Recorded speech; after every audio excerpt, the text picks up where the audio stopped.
Shri Krishna Chaitanya Prabhu Nityananda.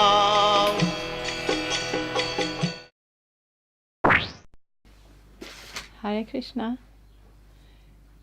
Welcome. We're reading Bhagavad-gita here because that's what we do. Bhagavad-gita, here it is. It's the name of the channel. Bhagavad-gita as it is, the name of the book. Translation and commentary by His Divine Grace A.C. Bhaktivedanta Swami Prabhupada. And my name is Labangalatika. So we're in the 4th chapter. So we are arming ourselves with knowledge for our spiritual journey. And I'm reading text 23. Gata sangasya muktasya jnana vasthita chetasaha yagyaya charata karma samagrang praviliyate. The work of a man who is unattached to the modes of material nature and who is fully situated in transcendental knowledge merges entirely into transcendence. Purport. Becoming fully Krishna conscious, one is freed from all dualities and thus is free from the contaminations of the material modes. He can become liberated because he knows his constitutional position in relationship to Krishna, with Krishna, and thus his mind cannot be drawn from Krishna consciousness. Consequently, whatever he does for Krishna, who is the primeval Vishnu. Therefore, all his works are technically sacrifices, because sacrifices aim at satisfying the Supreme Person, Vishnu, Krishna. The resultant reaction to all such works certainly merge into transcendence, and one does not suffer material effects. So, yes, that's what we need in this world. We need to understand, it's a bit of a paradox. If we know that we are spiritual to our nature, that we are spirit souls, spiritual individuals, but at the same time we're in this body and we can't see very far outside of the body. All our needs, all our input, all our information comes through the body. Our enjoyment comes through the senses and so on. But we want to do spiritual life here, and how do we do it? So that's the I shouldn't say it's a trick, because it's not a trick, but it's a changing of the perspective, how we look at this world. We put Krishna in the center, because Krishna is the source of everything. Krishna is always transcendental. He's never brought down to this world. He's never controlled by this world the way we are. We are in material bodies. Our senses draw us here, there. Our karma limits us in so many ways, and yet we think we are so so free. Yes, but when we make that decision, or even when we want to try that, test the waters of spiritual life a little bit, is it going to work for me, is it not going to work for me, that is the one thing that is makes it work. What makes a thing spiritual material is not if it's made of wood or metal, or if it's entirely ethereal.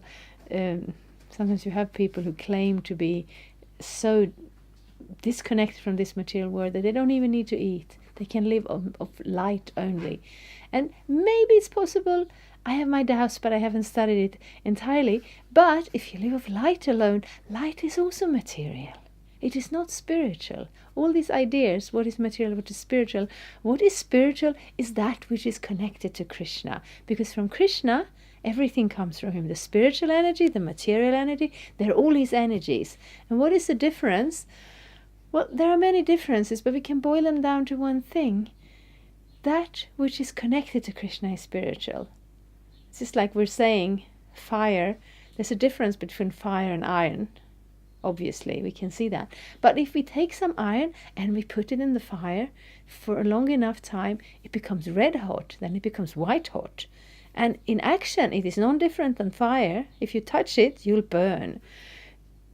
And in the same way, if we, in our material situation, if we are fully in the fire of Krishna consciousness, connected to Krishna, working for the pleasure of Krishna, and viewing this world not as, what can I get out of it?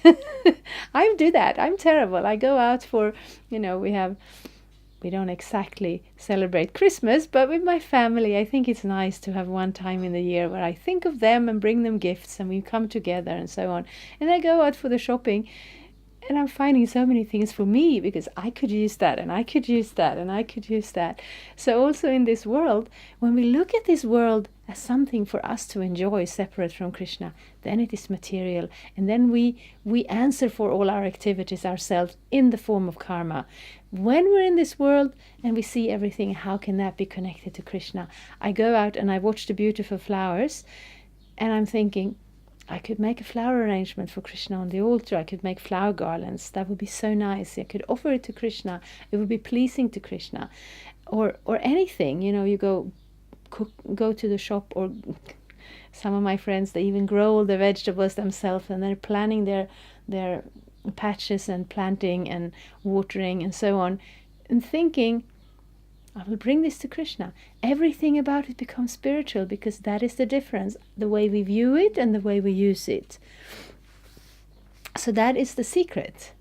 And it sounds a little bit maybe naive and simplistic, but it can be applied on every level. If we have a lot of intelligence, if we have a lot of money, if we have a lot of fame and following, we put it to work in Krishna's service, then we connect to Krishna and the material world does not touch us. We will still grow old.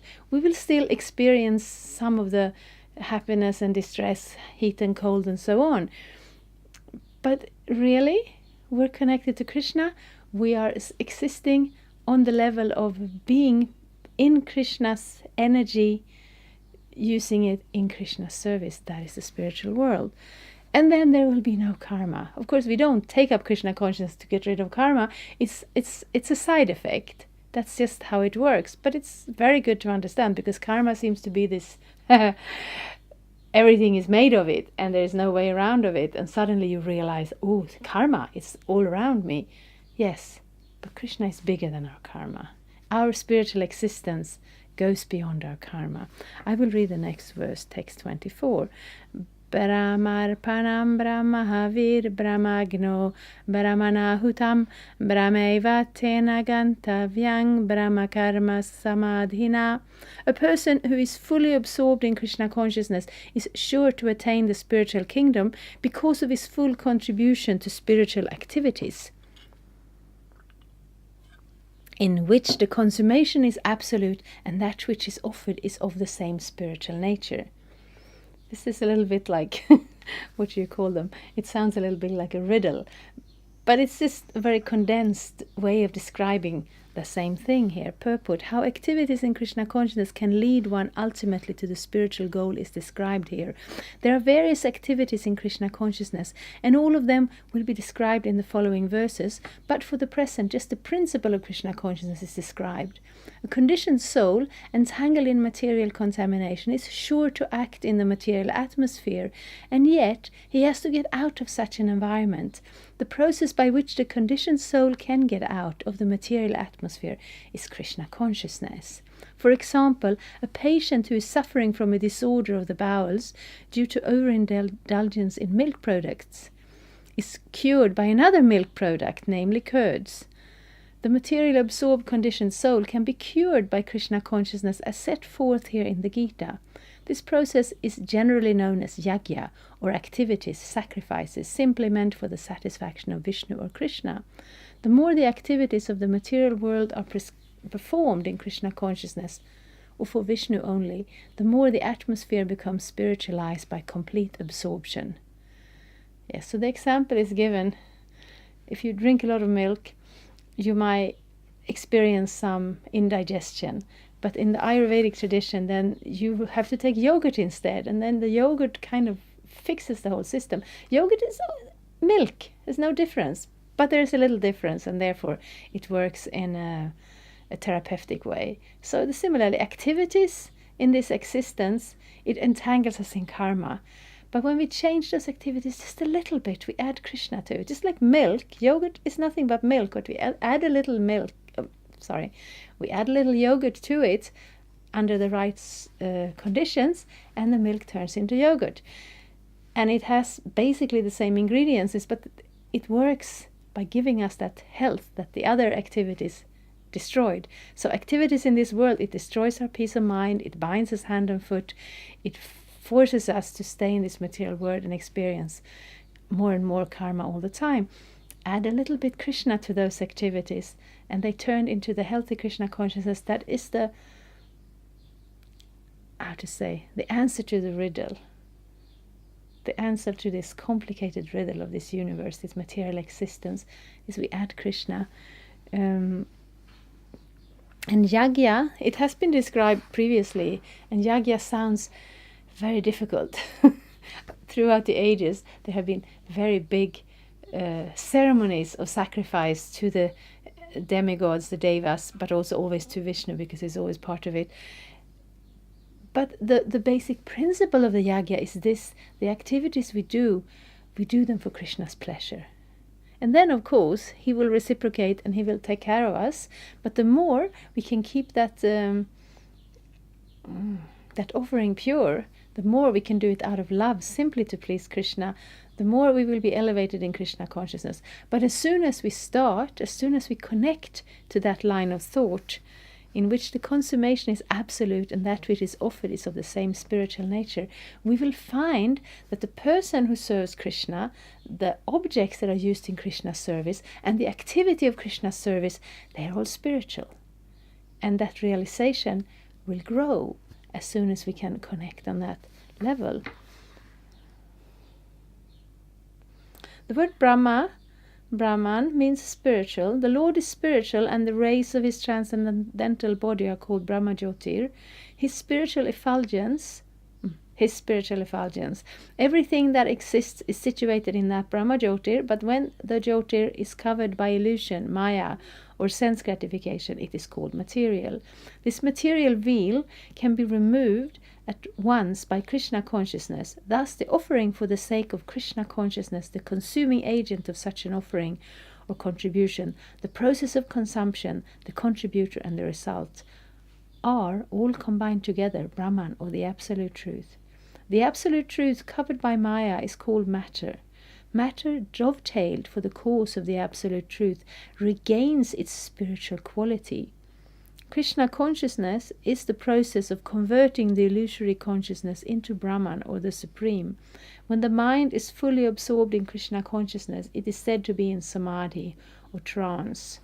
Anything done in such transcendental consciousness is called yagya, or sacrifice for the absolute. In that condition of spiritual consciousness, the contributor, the contribution, the consumption, the performer or leader of the performance, and the result or ultimate gain, everything, becomes one in the absolute, the Supreme Brahman. That is the method of Krishna consciousness. So, through the ages, different processes have been prescribed for spiritual realization in this world. In the Satya Yuga, the beginning of the universe, life was very simple, and those who took birth as human beings at that time, they were very highly qualified, so they were not so entangled in difficulties like we have to work very hard to sustain our lives. In Satya Yuga, there was no such need. Due to their piety, the earth would supply amply everything they needed without any tilling of the earth. So they didn't need to do any farming, they didn't need to build a society as such. They could just pluck the fruits or whatever they needed and spend their time in meditation. That was the yagya, that was the offering to Krishna, just on the internal consciousness level.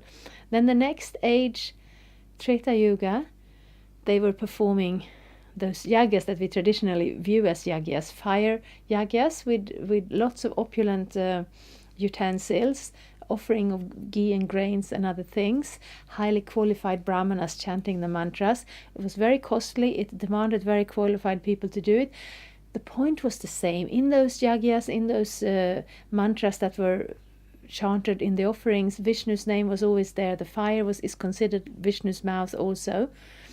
It was all done as an offering to Vishnu.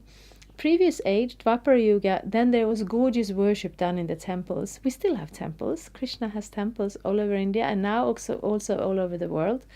And the worship there is done by offering objects in the temple ceremonies of incense and fire and flowers, so many things, offering clothes to the deities, food to the deities.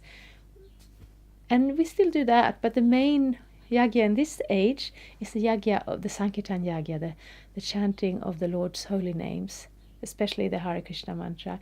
Hare Krishna, Krishna Krishna, Hare Hare, Hare Rama, Rama Rama, Hare Hare. And so many activities around it, so that we are able to give, to connect, to offer the opportunity for this chanting to go on. And as soon as a person takes part in it, as it's said here, in that condition, in the condition of spiritual consciousness, the contributor, the person who gives something, the contribution, that which is given, like if we have if we have the temple, we have every day we cook meals, very nice vegetarian meals, and we offer a plate to Krishna, and we carry it up on the altar, and we ask Krishna to please accept it. So the person who cooked it, or the person who brings it on the altar, that's the contributor. The contribution, that meal, the consumption, Krishna eats it, then it will be given also to everybody else. The performer or leader of the performance, yes, so one person is cooking, one is bringing it on the altar, and the result, it's all spiritual, and that's very practical. We can listen to this kind of philosophical words, but we can also turn them into practical activity. That doesn't even mean we don't even have to go very far outside our regular daily activities to turn them into spiritual activities, connecting to the supreme transcendental absolute truth, Lord Shri Krishna. So it's all there on the pages of the Bhagavad-gita. Thank you very much. Hare Krishna. Thank you for watching. We aim for updates every Tuesday and Friday. Please come back. If you have any questions or comments, please leave them down there. We also have some links and information for you. And there is, of course, the subscribe button. Thank you. Hare Krishna. I'm a Hare Krishna, and I approve this message. Subscribe. Hare Krishna, Krishna Krishna, Hare